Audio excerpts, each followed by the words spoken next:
دو باتیں عرض کرنی ہیں جو بڑی ضروری ہے، اور اکثر و بیشتر لوگوں کو اس کا علم نہیں ہوتا۔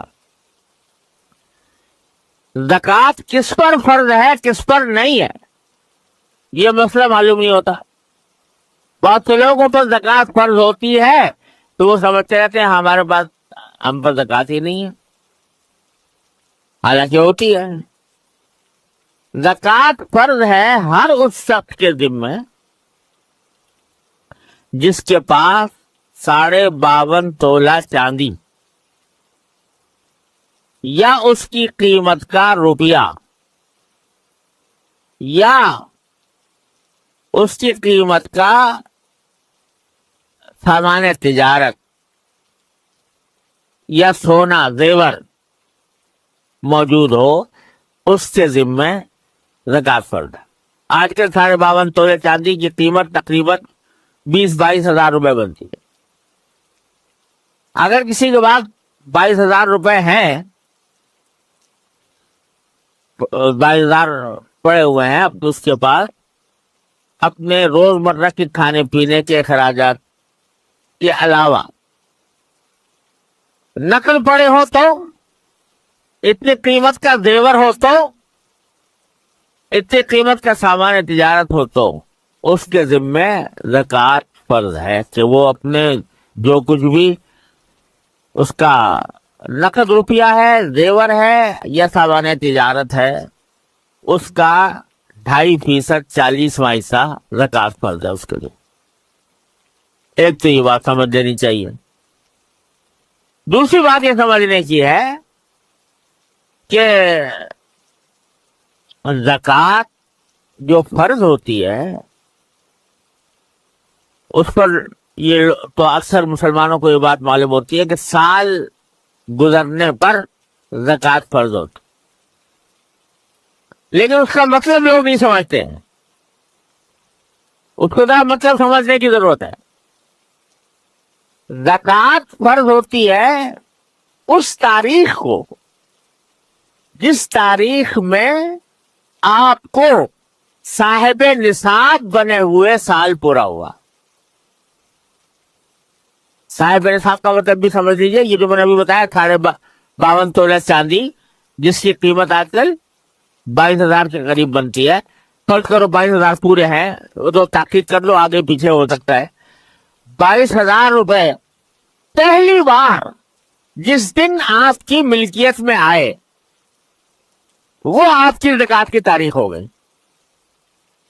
فرض کرو کہ یہ 22 ہزار روپے پہلی بار آپ کی ملکیت میں رجب کے مہینے میں آئے، یکم رجب کو آئے، تو یکم رجب آپ کی زکوٰۃ کی تاریخ ہو گئی۔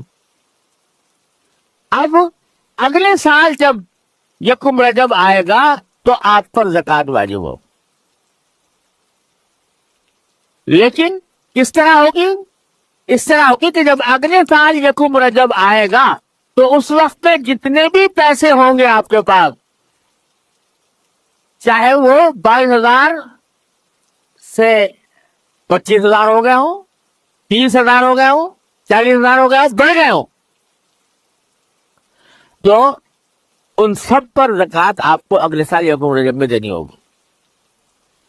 دوسرے الفاظ میں سمجھ لیجئے کہ ہر روپے پر سال گزرنا ضروری نہیں ہوتا۔ ہر روپے پر یا ہر آمدنی پر سال گزرنا ضروری نہیں ہے۔ پہلی بار جو صاحب نصاب بنے تھے اس سے اوپر ایک سال گزر جائے تو بس زکوٰۃ واجب ہو جائے گی، اس وقت جتنے پیسے ہوں گے ان سب پر واجب ہوگی۔ لوگ کہتے ہیں بھائی ہمارا سال تو یکم رجب کو پورا ہوا اور 10 دن پہلے ہمارے پاس 10 ہزار روپے آئے تھے، 10 ہزار کے اوپر تو ابھی سال ہی نہیں گزرا، لہذا ان کے اوپر زکوٰۃ واجب نہیں۔ یہ بات صحیح نہیں ہے۔ سال گزرنا نصاب کے اوپر ہے، اس کے دوران سال کے دوران جتنا کچھ آ رہا ہے جا رہا ہے اس کا کوئی حساب نہیں، بس آخری تاریخ جو آپ کی بنے گی یکم رجب، اس تاریخ میں جو کچھ بھی بیلنس ہوگا آپ کے پاس اس پر زکوٰۃ واجب ہو۔ سمجھ آئی بات؟ یہ سال گزرنے کا مطلب یہ ہے۔ اب تیسری بات یہ سمجھ لیجئے کہ زکوٰۃ تو فرض ہو گئی یکم رجب کو، جس دن اب پہلے دن سارے بنے تھے۔ اب لوگ بعض اوقات یہ کرتے ہیں کہ زکوٰۃ تو فرض ہو گئی تھی یکم رجب کو، مگر ابھی نکال نہیں رہے، اس انتظار میں بیٹھے ہیں کہ رمضان آئے گا تو رمضان میں نکالیں گے۔ کیوں؟ اس لیے کہ رمضان میں 70 گنا ثواب ملے گا۔ ارے بھائی بیچارہ، اگر کوئی یکم رجب کو تمہارے اوپر زکوٰۃ واجب ہو گئی ہے اور ایک آدمی کو بیچارہ بھوکا ہے، اس کو تو فوری کھانے کی ضرورت ہے، تم رمضان کے انتظار میں بیٹھے ہو کہ رمضان آئے گا تو نکالیں گے۔ اگرچہ بے شک رمضان میں ثواب زیادہ ہے، لیکن اس سے زیادہ ثواب یہ ہے کہ اگر ایک مسلمان کی فوری ضرورت ہے، کوئی اس فوری ضرورت کی تکمیل کرنے کے لیے آپ دے دو تو اس میں ثواب انشاءاللہ زیادہ ملنے کی توقع ہے۔ لہذا رمضان کے انتظار میں بیٹھے رہنا زکوٰۃ کی ادائیگی کے لیے یہ بھی کوئی اچھی بات، کوئی ضروری نہیں ہے۔ ہاں، کوئی ضرورت کا موقع سامنے آ جائے، کوئی ایسا ضرورت مند سامنے آ جائے تو اس کی ضرورت پورا کرنے کے لیے پہلے سے دے دینا بھی بہتر ہے۔ لیکن بہرحال بہت سے لوگوں کو ایسا ہوتا ہے کہ یاد ہی نہیں ہوتا کہ ہم پہلی بار کب صاحب نصاب بنے تھے۔ آج سب جو حضرات بیٹھے ہو سب سوچ کے دیکھ لو، کسی کو یاد ہے کہ ہم سب سے پہلے ہماری ملکیت میں 22,000 روپے کب آئے تھے؟ 52.5 تولے چاندی کی۔ تو یاد ہی نہیں ہوتا۔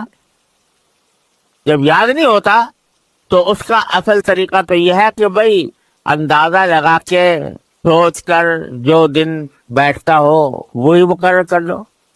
لیکن اگر پھر بھی یاد نہ آئے تو پھر ٹھیک ہے بھائی، کوئی رمضان کی تاریخ کر لو مقرر، یہ پہلی رمضان کر لو، دوسری رمضان کر لو، جو بھی تاریخ رمضان کی مقرر کر لو، اس دن حساب کرو۔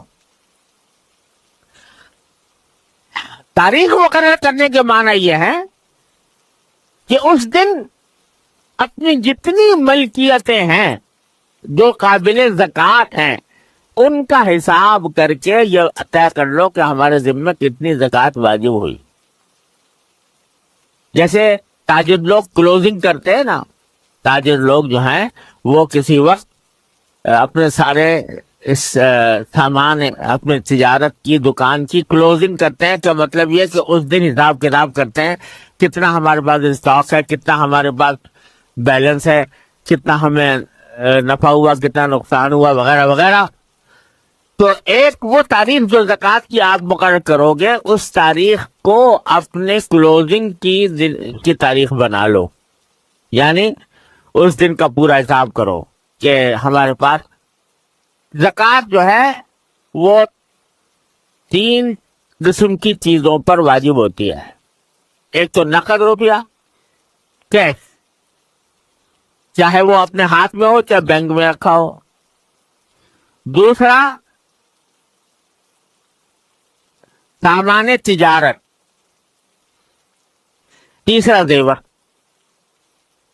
سونے کا ہو یا چاندی کا ہو، جو اپنی ملکیت میں ہے اس پر زکوٰۃ واجب، اس کی قیمت پر، بازاری قیمت پر زکوٰۃ واجب، جو بھی اس کی قیمت ہو۔ اور سامان تجارت میں وہ سامان بھی داخل ہے جو بیچنے کے لیے تیار رکھا ہے، وہ سامان بھی داخل ہے جو خام مال کی شکل میں ہے، وہ سامان بھی داخل ہے جو ابھی انڈر پروڈکشن ہے، تیاری کے مراحل میں ہے، وہ بھی اس میں داخل ہے۔ انشاءاللہ ثم انشاءاللہ جو گناہ میں، جس گناہ میں جو مبتلا ہے، انشاءاللہ وہ اللہ تعالیٰ کی رحمت سے نکل جائے گا۔ اور اگر فرض کرو نہ نکلا، میں فرض کے طور پر کہہ رہا ہوں، نہ نکلا اور پھر استغفار کی توفیق ہو گئی، کم از کم استغفار کی توفیق ہوگی، توبہ کی توفیق ہوگی، استغفار کی توفیق ہوگی، توبہ کی توفیق ہوگی، تو انشاءاللہ جو کیا ہے وہ بھی معاف ہو جائے گا اللہ کی رحمت۔ لیکن نامراد نہیں رہو گے انشاءاللہ، اللہ تعالیٰ کے یہاں جب پہنچو گے تو اللہ تبارک و تعالیٰ سے کہہ سکو یا اللہ میں نے تو آپ سے مانگا تھا، آپ کی توفیق مانگی تھی، اپنی سی تھوڑی کوشش بھی کی تھی، غلطی ہو گئی، استغفار کیا تھا، یا اللہ مجھے معاف فرما۔ تو انشاءاللہ اللہ تعالیٰ کے یہاں سے رحمت کا معاملہ۔ میں آپ کو کیا بتاؤں کہ یہ جو میں بات بتا رہا ہوں، کہہ رہا ہوں، روزانہ اللہ تعالیٰ سے دعا مانگنے کی، دین کے لیے دعا مانگنے روزانہ۔ اس نے کیا کیا انقلاب مجھے آنکھوں سے دکھائے، الحمدللہ۔ جن لوگوں نے اس پر عمل کر لیا، اللہ تعالیٰ کے فضل و کرم سے انقلاب آ گئے۔ اور ایک واقعہ اور اس سلسلے کا آپ کو سنا دوں تو پھر اللہ پہلے بھی شاید سنایا ہو، لیکن مزید تاکید کے لیے۔ ایک مرتبہ میرے پاس جرمنی سے ایک مسلمان کا خط آیا اور اس نے یہ لکھا کہ میں جرمنی آیا تھا اپنے روزگار کی خاطر، دین کی کوئی فکر نہیں تھی، نہ کبھی نماز پڑھی، نہ کبھی مطلب یہ کہ دین کا کچھ علم حاصل کیا، نہ دین کی کوئی فکر نہیں تھی۔ اسی طرح یہاں رہتا رہا، یہاں تک کہ ایک عیسائی لڑکی سے میری شادی ہو گئی۔ پھر میں نے اس کے ساتھ زندگی گزارتا رہا، بچے ہو۔ بچے جب ہوئے تو میں نے دیکھا، جب بچے بڑے ہونے لگے تو میں نے دیکھا کہ میری بیوی جو عیسائی تھی وہ بچوں کو عیسائیت کی تبلیغ کر رہی، کرسچینٹی سکھا رہی۔ اس وقت میرے اندر کا مسلمان جاگا کہ یہ میرے بچے ہیں اور ان کو عیسائی بنایا جا رہا ہے۔ تو میں نے اس سے کہا کہ تم یہ میرے بچوں کو عیسائی نہیں بنا سکتے، میں مسلمان ہوں، میرے بچے بھی مسلمان۔ اس نے کہا کیوں نہیں بنا سکتی؟ میرا دین برحق ہے اور میں اپنے بچوں کو اپنے ہی دین کی تعلیم دوں گی۔ میں کہتا نہیں تمہارا دین برحق نہیں ہے، میرا برحق ہے۔ تو وہ بحث کرنے لگتی، اس کو اپنے دین کا پورا پتا تھا، مجھے اپنے دین کا پتا نہیں۔ تو نتیجہ یہ کہ بحث میں شکست کھا جاتا تھا۔ تو اب میں سخت پریشان ہوں کہ کیا کروں کہ میں اس عورت کو بھی بچاؤں، اپنے بچوں کو بھی بچاؤں، کیا کروں؟ تو جب یہ خط میرے پاس آیا تو میں نے اللہ تعالیٰ سے دعا کی کہ اللہ کوئی بہتر راستہ دل میں ڈال دیجئے۔ تو میں نے اس کو خط میں لکھا کہ تم ایک تو یہ کام کرو کہ اس سے بحث کرنا چھوڑ دو، کیونکہ تمہیں کچھ پتا ہے نہیں دین وین کا، بحث کرو گے تو کوئی فائدہ نہیں ہو۔ البتہ اس کو 2 باتوں پر آمادہ کر دو، کسی طرح اس کو 2 باتوں پر آمادہ کر دو۔ ایک تو میں کتاب بھیج رہا ہوں، میری کتاب جو ہے عیسائیت کے اوپر، انگریزی میں واٹ از کرسچینٹی، وہ بھیج دی۔ میں نے کہا کہ ایک تو اس پر آمادہ کر لو کہ اس کو وہ پڑھے اور انصاف کے ساتھ پڑھے، اور دوسرے اس کو اس بات پر آمادہ کر لو کہ رات کے وقت میں سونے سے پہلے وہ بیٹھ کر دعا کیا کرے، اور اس سے کہو کہ خدا کو جو تم بھی مانتی ہو میں بھی مانتا ہوں، دعا کو تم بھی مانتی ہو میں بھی مانتا ہوں۔ دعا یہ کرو کہ یا اللہ اگر عیسائی مذہب برحق ہے تو مجھے اس عیسائی مذہب پر اور زیادہ جما دیجیے، اور اگر اسلام برحق ہے تو مجھے اسلام کی طرف پھیر دیجیے، میرے دل میں اسلام ڈال دیجیے۔ یہ دعا کرو، اس سے کم از کم 40 دن یہ روزانہ دعا، اس پر آمادہ کرو۔ اگلی مرتبہ اس کا خط آیا تو اس نے لکھا کہ مولانا میں نے اللہ تعالیٰ کا شکر ہے آپ نے جو دونوں باتیں بتائی تھی وہ سر میں نے اس کو آمادہ کر لیا ہے. وہ کتاب بھی پڑھ رہی ہے اور روزانہ یہ دعا بھی کرتی ہے. اب میں بھی اس کے ساتھ بیٹھ کے دعا کرتا ہوں. تو ادھر میں نے بھی کچھ اپنے اللہ سے کچھ دعا مانگنے کی کوشش کی تو وہ کرتی رہی. لیکن اس نے خط میں لکھا کہ یہ آمادہ تو ہو گئی ہے اور کر بھی رہی ہے لیکن فرق کچھ نہیں آیا ابھی تک. جیسی ہے ویسی ہے, اب بھی ویسے کرتی. تو میں نے پھر اس کو لکھا, میں نے کہا تم آپ گھبرائیے نہیں, اس سے کہو یہ کامل جاری رکھے, چھوڑے. تو تیسرا خط جب آیا تو اس نے کہا کہ مولانا عجیب واقعہ ہو. میں نے کہا کیا ہوا؟ اس میں خط میں لکھا کہ واجب واقعہ یہ ہو گیا کہ میں وہ کسی کالج کی طالبہ تھی, وہاں پر کالج میں کوئی کام کرنے کے لیے گئی تھی, میں بھی اس کے ساتھ کیا تھا. واپس آ رہے